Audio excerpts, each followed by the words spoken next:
Vous n'êtes pas aveugle, c'est ce que la fillette murmura d'une voix trop calme pour son âge, comme si elle savait déjà que personne ne la croirait. La pluie collait les trottoirs de la petite ville, et dans la vitrine du café, son reflet semblait trembler. Elle s'appelait Lila, 9 ans, des yeux trop grands pour un monde qui avait cessé d'être sûr. En face d'elle, l'homme qui venait de s'asseoir, le seul à l'écouter, sentit un frisson le parcourir. Lila n'avait pas pleuré. Elle avait simplement regardé droit devant elle, puis ajouté, presque tendrement, « Elle n'est pas celle que vous voyez. » Tout le monde adorait la femme de son père. Élégante, attentive, toujours un sourire posé avec précision. Une femme que l'on félicitait pour sa douceur, pour sa patience avec un enfant difficile. Mais Lila, elle, comptait les silences, les gestes trop lents, les portes fermées sans bruit, la nuit, surtout quand la maison respirait autrement. Elle pense que je dors, confia Lila, mais je l'entends parler à quelqu'un qui n'est pas là. Le serveur posa 2 chocolats chauds. Lila ne toucha pas au sien. Elle fixait la surface sombre comme si quelque chose pouvait en émerger. Vous savez, dit-elle, quand on regarde longtemps quelqu'un, on finit par voir ce qu'il cache. Elle expliqua alors les règles étranges.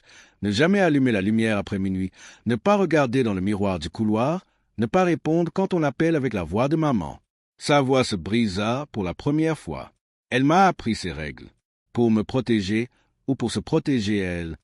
À ce moment-là, si cette histoire vous captive déjà, pensez à aimer la vidéo et à vous abonner à la chaîne pour d'autres récits aussi troublants. Votre soutien permet à ces histoires d'exister. L'homme voulut rire, minimiser.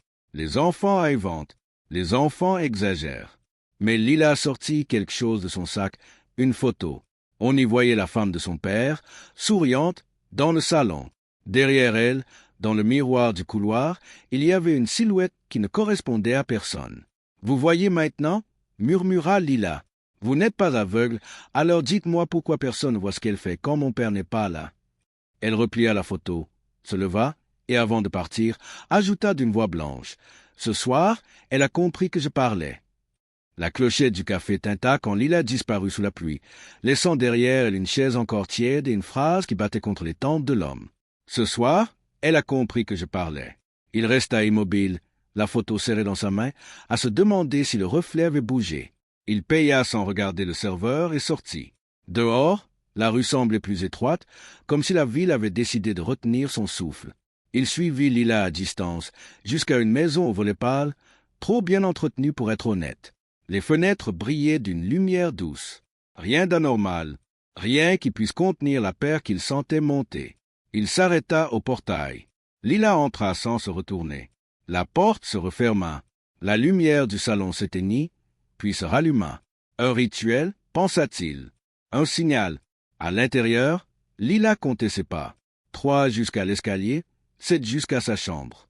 Elle posa son sac, s'assit sur le lit sans enlever ses chaussures. La maison murmurait. Les murs savaient. Dans le couloir, le miroir attendait, couvert d'un voile fin que la femme avait posé, pour éviter la poussière. Lila n'osait pas le regarder. Elle se souvenait de la première fois, du reflet qui avait souri avant la femme, du sourire qui n'avait pas demandé la permission. La femme entra, parfum discret, voix basse. « Tu es rentré tard ?» Lila haussa les épaules. Le chocolat était froid. La femme s'approcha, caressa ses cheveux, s'arrêta un instant de trop. « Tu sais les règles. » Lila hocha la tête. Ne jamais répondre quand on m'appelle avec la voix de maman. Ce soir-là, la voix ressemblait trop à celle de sa mère disparue pour être une coïncidence. Dans la rue, l'homme leva les yeux vers la fenêtre de l'étage. Un rideau bougea. Il crut voir une petite main, puis autre chose, une ombre qui n'avait pas de contour fixe. Son téléphone vibra. Un message sans numéro. « Vous n'êtes pas aveugle. Ne regardez pas trop longtemps. » Il sentit la sueur couler le long de son dos. Qui savait qu'il était là? Dans la chambre, la femme éteignit la lumière. Le noir n'était pas vide. Il était plein de pas fautrés et d'une respiration qui n'était pas celle de Lila. « Dors » dit la voix, cette fois identique à celle de la mère. Lila ferma les yeux. Elle compta. 1, 2, 3. Au 7e souffle, le miroir du couloir craqua doucement, comme un os qu'on tord, et la maison sembla sourire. Lila ne dormit pas.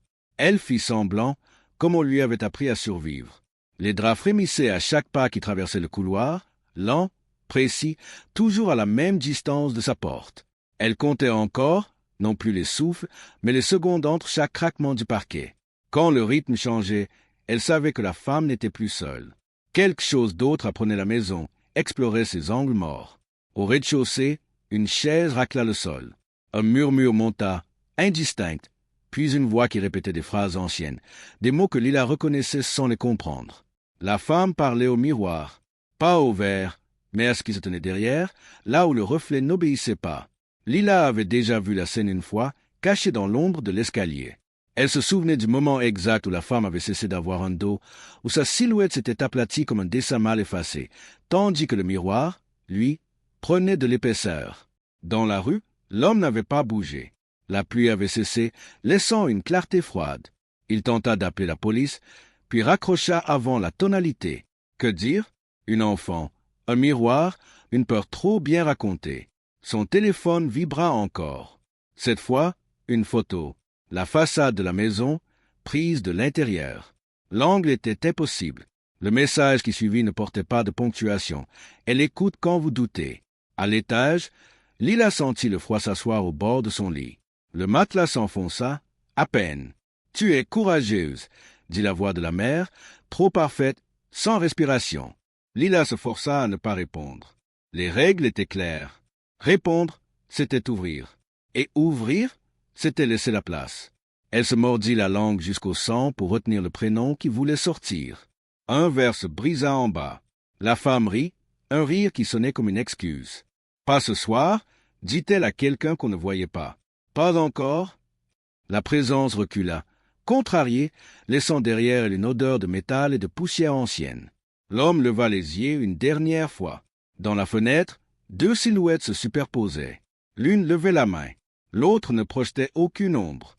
Son téléphone vibra encore, plus insistant. Une courte vidéo se lança toute seule. Le miroir du couloir apparaissait, sans voile. Dans le verre, Lila était debout derrière la femme, alors que l'homme savait qu'elle était censée dormir. Et cette fois, c'était le reflet de Lila qui souriait en premier. La vidéo s'arrêta net, laissant l'écran noir comme une paupière fermée trop vite. L'homme sentit ses genoux faiblir. Il comprit alors que la maison ne se contentait pas de montrer, elle choisissait à qui parler. Et ce choix venait de tomber sur lui. Il recula d'un pas, heurta le portail, puis leva les yeux vers le miroir invisible que formaient les fenêtres. Il eut l'impression d'être observé depuis l'intérieur de son propre regard. À l'étage, Lila s'était redressée.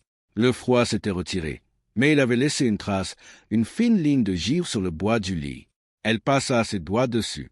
La ligne vibra. « Pas encore », répéta-t-elle à voix basse, comme une prière inversée. Elle savait désormais que le miroir s'impatientait, qu'il aimait les témoins, qu'il se nourrissait de ceux qui regardaient sans intervenir. La femme monta l'escalier. Chaque marche sonnait comme un avertissement poli. Elle entra dans la chambre sans allumer la lumière. « Tu as parlé », dit-elle simplement. Il n'y avait ni colère ni douceur, seulement une fatigue ancienne. « Tu comprends ce que tu fais ?» Lila fixa l'obscurité derrière l'épaule de la femme. « Je comprends ce que vous laissez entrer. » Un silence pesa. La femme soupira. « Ce n'est pas moi qui décide quand il vient. » En bas, le miroir du couloir craqua de nouveau. Le voile tomba au sol sans bruit. Dans le verre, la maison n'était plus la même. Les murs respiraient, le plafond descendait lentement, comme pour écouter.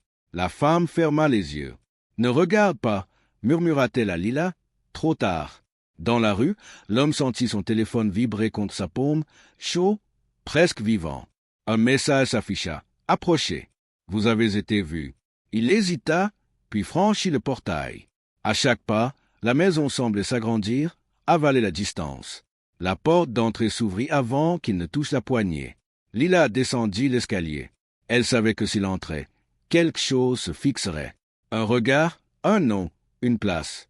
La femme se tourna vers elle, enfin paniquée. « Tu ne peux pas les sauver tous ?» dit-elle. Lila répondit sans élever la voix. « Je ne veux pas les sauver. Je veux qu'ils voient. » Le miroir vibra, tendu comme une peau. Dans le verre, une troisième silhouette apparut, floue, hésitante, portant un manteau mouillé. L'homme s'arrêta dans l'entrée, face au couloir. Son reflet n'était pas en face de lui. Il se tenait un pas trop à gauche, souriait avec un temps d'avance et levait la main comme pour saluer quelqu'un qui venait d'arriver. L'homme recula instinctivement, mais le sol sembla céder sous ses talons, comme s'il refusait de le laisser partir. Son reflet, lui, avança d'un pas, la main toujours levée, les lèvres entr'ouvertes sur un mot que l'homme n'entendait pas encore. L'air vibrait. Chaque respiration devenait lourde, épaisse, presque visible.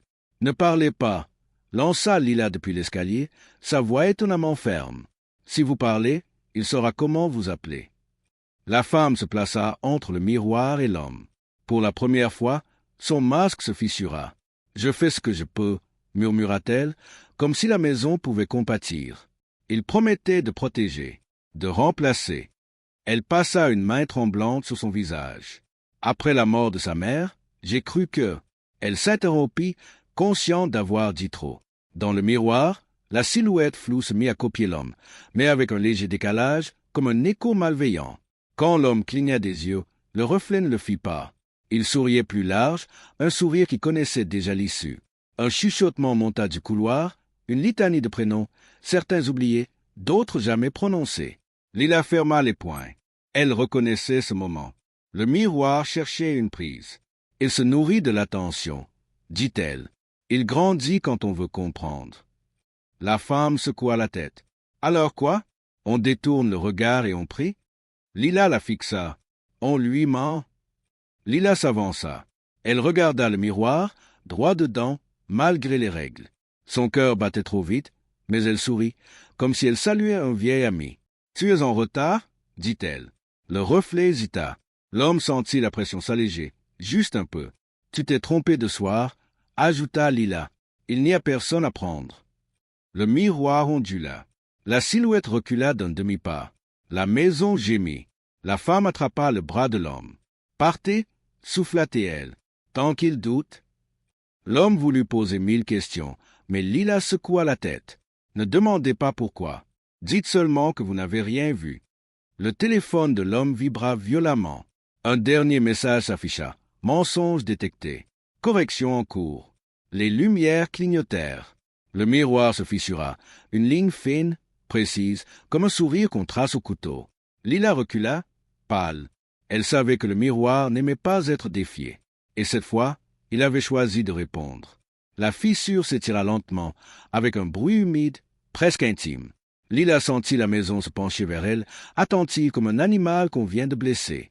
Le miroir ne reflétait plus le couloir, mais une pièce plus vaste, plus profonde, tapissée d'ombres qui respiraient à l'unisson. La femme lâcha le bras de l'homme. « C'est trop tard ?» murmura-t-elle, et cette fois la fatigue céda la place à la peur nue. Le reflet de l'homme fit un pas en arrière, puis deux, comme s'il testait un sol nouveau. Il leva les yeux, étonné, puis sourit encore plus largement. « Tu vois ?» dit-il sans bouger les lèvres. La voix venait de partout. L'homme sentit ses oreilles bourdonner. Il ferma les yeux, répéta mentalement qu'il n'y avait rien, que les miroirs ne parlent pas. Quand il les rouvrit, son reflet était plus près, à portée de souffle. Lila s'interposa. « Regarde-moi » ordonna-t-elle au miroir. Le verre frissonna. La silhouette hésita, contrariée. « Tu n'as pas le droit » répondit la voix, maintenant multiple. « Tu as promis. » La femme porta une main à sa bouche. « Je n'ai jamais promis ça » dit-elle, trop vite. Le miroir répliqua par un craquement sec. Un souvenir tomba du plafond comme de la poussière. Une nuit ancienne, une signature tracée à l'envers, un prénom effacé. La maison se mit à compter. Les marches grinçaient une à une, même sans pas. Les portes respirèrent. Lila comprit que le miroir ne cherchait plus seulement un témoin, mais un échange. « Tu peux me prendre » dit la femme, d'une voix brisée. « Laisse-les partir. » Le reflet rit, un rire qui ne fit pas vibrer l'air. « Tu es déjà là » répondit-il. L'homme sentit quelque chose tirer derrière ses yeux, comme une main impatiente. Des images affluèrent. Lui, plus jeune, devant un miroir fêlé. Lui, promettant de ne pas regarder. Lui, regardant quand même. « Fermez les yeux » cria Lila. « Maintenant » Il obéit, mais la voix continua, douce, persuasive. « Tu as vu, donc tu es à moi. » Un bruit se retentit. Lila avait jeté la photo contre le miroir. Le verre se cabra, la fissure se multiplia. Dans l'éclat, Des dizaines de reflets apparurent, tous décalés, tous souriants. La maison cria sans bouche. Lila sentit la règle la plus ancienne se briser, et elle sut que quelque chose venait d'entrer qui n'attendrait plus la nuit. La lumière se rétablit d'un coup sec, trop blanche, trop nette. Les éclats du miroir jonchaient le sol, mais aucun ne reflétait le plafond. À la place, chacun montrait un fragment différent de la maison, comme si elle avait été découpée en souvenirs vivants. Lila recula, le souffle court. Elle comprit que le miroir n'était pas brisé. Il s'était multiplié. La femme tomba à genoux, les mains plaquées sur les oreilles. « Arrête !» répéta-t-elle, sans savoir à qui s'adresser. L'homme ouvrit les yeux. Il vit son reflet dans un éclat près de son pied. Le reflet cligna en retard. Puis il parla, doucement, avec une compassion inquiétante. « Tu peux rester. Tu n'as plus besoin de rentrer. » L'homme détourna le regard, mais les voix glissaient désormais depuis les murs, depuis les marches, depuis l'intérieur même de sa tête. Lila ramassa un éclat minuscule. Il était froid, plus lourd qu'il n'aurait dû. Elle y vit sa mère, assise sur son lit, lui peignant les cheveux. L'image trembla. « Ce n'est pas réel, » murmura Lila, comme une formule. L'éclat pulsa, contrarié. « C'est suffisant, » répondit une voix. Le réel est une habitude. La maison se mit à réarranger ses distances. Le couloir semblait s'allonger quand on avançait, se raccourcir quand on reculait. La porte d'entrée n'était plus là, où elle avait toujours été. L'homme tenta de s'en souvenir, précisément, mais sa mémoire se pliait. Il réécrit, dit Lila. Il échange ce qui a été vu contre ce qui peut l'être. La femme se releva, tremblante. Elle regarda Lila comme on regarde quelqu'un qu'on reconnaît trop tard. « Tu la nourris ?» dit-elle. Lila serra l'éclat dans sa paume jusqu'à sentir une douleur vive. « Non, je l'ai attirée. » Elle leva les yeux vers l'escalier. Des pas descendaient, mais aucun corps n'apparaissait.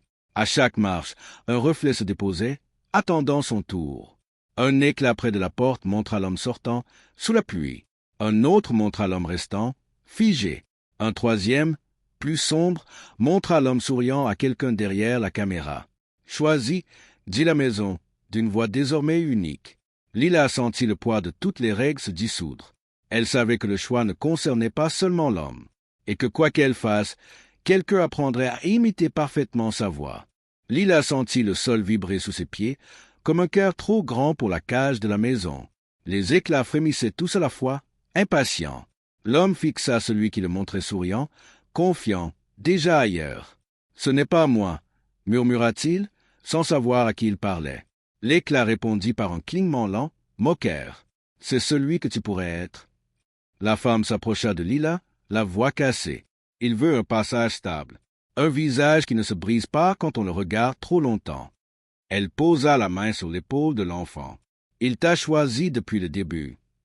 Lila secoua la tête. Il m'a observé. Ce n'est pas pareil. Elle savait que le miroir aimait les règles parce qu'il dessinait des portes, et qu'il détestait ceux qui les comprenaient sans les aimer.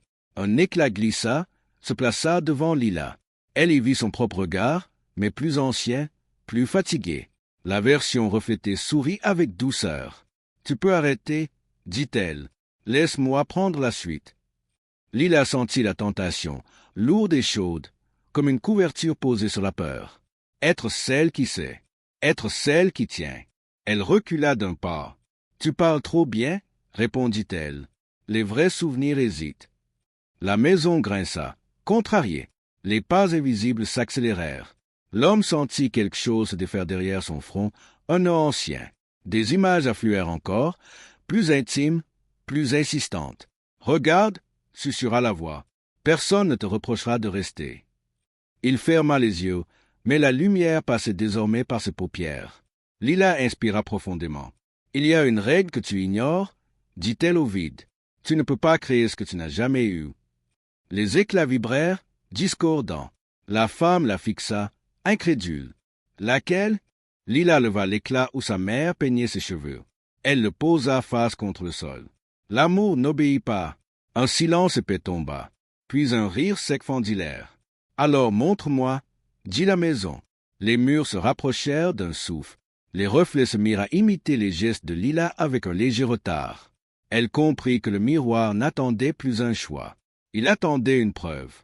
Lila ferma les yeux et avança. Chaque pas était un pari. Les reflets imitèrent son mouvement, mais leurs épaules restèrent trop droites, leur sourire trop précis. Elle s'arrêta au centre du couloir, là où le miroir avait toujours dominé. Le sol était froid, mais stable. « Tu veux une preuve ?» dit-elle doucement. « Alors regarde ce que tu ne peux pas garder. » Elle ouvrit les yeux et pensa à sa mère sans la chercher. Pas l'image parfaite, pas la voix exacte. Juste la sensation maladroite d'une main qui tremble en attachant un lacet, l'odeur du savon trop fort, le rire qui arrive trop tôt. Les éclats s'assombrirent. Les reflets hésitèrent. L'homme sentit sa poitrine se desserrer. Un instant de clarté brutale. La maison vibra, déçue. La femme tomba à genoux, submergée par un souvenir qui n'était plus net. « Je voulais réparer. » Sanglota-t-elle. « Je voulais que Lila ne manque de rien. » Une voix répondit, plus lointaine. « Réparer n'est pas aimer. » La femme leva les yeux. Lila ne la regardait pas. Elle regardait le vide entre les éclats, là où rien ne s'imposait. Les pas invisibles s'arrêtèrent. Les murs cessèrent de respirer. Les reflets, pris de panique, tentèrent d'aligner leurs sourires, leurs regards, leurs gestes. Mais quelque chose manquait. « Tu triches ?» accusa la maison. Lila secoua la tête. « Non, je laisse passer. » Un éclat se fendit de lui-même. Un autre s'éteignit comme une luciole. L'homme sentit une chaleur douce remplacer la pression derrière ses yeux. Il osa regarder l'éclat près de la porte. Il se voyait sortir, sous la pluie, mais cette fois son reflet ne souriait pas en avance. Il attendait. La maison se contracta, furieuse. « Donne-moi ton nom » exigea-t-elle. « Donne-moi un ancrage. » Lila sentit la fatigue la traverser comme une vague. Elle savait que refuser avait un prix. Elle ouvrit la bouche pour répondre, consciente que le moindre mot pouvait devenir une clé, et, dans le silence tendu, la femme posa la main sur la sienne, prête à parler à sa place. La main de la femme tremblait contre celle de Lila. Un seul mot suffisait. Un prénom, un souvenir précis, n'importe quoi qui puisse servir de clou pour accrocher le monde au miroir. Lila sentit la fatigue la tirer vers le sol, mais elle serra les doigts. « Non » dit-elle simplement. Pas un refus hurlé. Un nom calme, posé, sans explication. Le silence répondit d'abord par une attente presque polie. Puis la maison cria. Ce ne fut pas un son, mais une pression, comme si chaque mur cherchait à se souvenir de ce qu'il avait été avant. Les éclats vibrèrent, certains se fissurèrent jusqu'à devenir opaques. La voix se fragmenta, perdant son unité. « Tu ne peux pas partir sans laisser quelque chose » implora-t-elle, soudain proche, presque humaine. Lila ouvrit la main et laissa tomber l'éclat où sa mère apparaissait. Il toucha le sol et devint poussière. Rien à prendre, rien à garder. L'homme recula lentement vers la porte qui, sans qu'il sache comment, se trouvait enfin là où elle aurait toujours dû être. Il l'ouvrit. L'air de la nuit entra, banal, froid, réel. Derrière lui, les reflets tentaient encore d'imiter, mais leurs gestes se désaccordaient. Il n'avait plus de modèle stable. La femme resta immobile, le visage vidé. « Et moi ?» demanda-t-elle à Lila, d'une voix d'enfant. Lila la regarda enfin. « Vous pouvez rester, » dit-elle. « Mais sans lui ?» La femme hocha la tête, comme si elle acceptait une punition qu'elle méritait depuis longtemps. Elle se détourna du couloir et monta l'escalier, chaque marche redevenant une simple marche. Le miroir du couloir, désormais fondu et terne, reflétait quelque chose de nouveau, l'absence. La maison soupira, se rétracta, puis se tut. Les éclats cessèrent de vibrer. Les voix s'éteignirent comme des langues inutiles. Dehors, l'homme franchit le seuil. La porte se referma derrière lui, sans bruit. Il resta un instant sous la pluie, à respirer, certain que si se retournait trop vite, quelque chose l'appellerait encore. Rien ne vint. Il partit sans courir. À l'intérieur, Lila s'assit sur la première marche. La maison était redevenue une maison. Pas sûre, pas innocente, mais silencieuse. Elle savait que le miroir n'était pas mort, seulement affamé, désormais privé de ce qu'il désirait le plus. Et tandis qu'elle fermait les yeux, elle pensa, sans peur cette fois, que tant que quelqu'un refuserait de lui donner un nom, il resterait de l'autre côté, à attendre. Le silence dura exactement 3 jours. Pas un silence vide, mais un silence qui observait. Lila le sentit dès le premier matin, quand la maison refusa de grincer sous ses pas. Même l'air semblait retenir sa respiration. Elle descendit l'escalier, compta malgré elle. Les marches étaient à leur place. Trop à leur place. La femme préparait le petit déjeuner sans un mot, les gestes mécaniques, comme si parler risquait de fissurer quelque chose d'encore fragile. À l'école, Lila comprit que le monde extérieur n'était pas intact. Un miroir dans les toilettes était recouvert d'un papier blanc, scotché à la hâte. Une camarade pleurait sans savoir pourquoi, répétant qu'elle avait vu son sourire bouger tout seul. Lila détourna le regard. Elle savait, quand quelque chose est affamé trop longtemps, il apprend à voyager. La nuit suivante, la maison reprit un souffle discret. Pas les pas, pas les voix, autre chose. Une résonance, comme si une pièce inexistante venait d'être ajoutée derrière les murs. Lila se leva, pieds nus sur le parquet froid. Le miroir du couloir était toujours fondu, terne, mais la fissure avait changé. Elle n'était plus une ligne. Elle formait une boucle. Dans sa chambre, la femme s'agitait. « Il m'a parlé », dit-elle quand Lila entra. Sa voix était basse, honteuse. Pas avec des mots, avec des images. Elle montra ses mains. Sous la peau, quelque chose pulsait, lentement. « Il dit que tu lui dois une fin. » Lila secoua la tête. Il ment, il ne comprend pas les fins. Un coup sec retentit à la porte d'entrée. Puis un autre. La femme sursauta. Lila sentit son estomac se nouer. Les coups n'étaient pas pressés. Ils étaient patients. À travers le judas, un visage familier apparut, pâle, mouillé par la pluie. L'homme, ou plutôt, quelque chose qui lui ressemblait trop bien. Il souriait sans montrer les dents. Quand il parla, sa voix traversa le bois. « J'ai oublié quelque chose. » La maison vibra d'anticipation. Le miroir du couloir se mit à luire faiblement, comme réveillé par un nom qu'on n'avait pas prononcé. Lila recula d'un pas. Elle comprit alors que refuser de donner un nom n'empêchait pas toujours le miroir d'en apprendre un tout seul. Lila posa sa main contre le bois de la porte, non pour l'ouvrir, mais pour sentir la vérité vibrer de l'autre côté. Le sourire patient attendait. La maison retenait son souffle. « Tu n'as rien oublié ?»